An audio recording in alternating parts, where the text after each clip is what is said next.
You ask Tiger to solve. This deals with linear equations with one unknown. The final result is d equals 13. Let's solve it step by step. Group all d terms on the left side of the equation. Add 9d to both sides. Group like terms.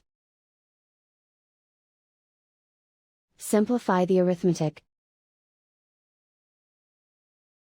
Group like terms. Simplify the arithmetic.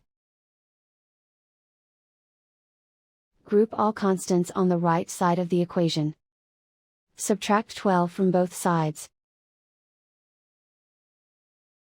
Simplify the arithmetic.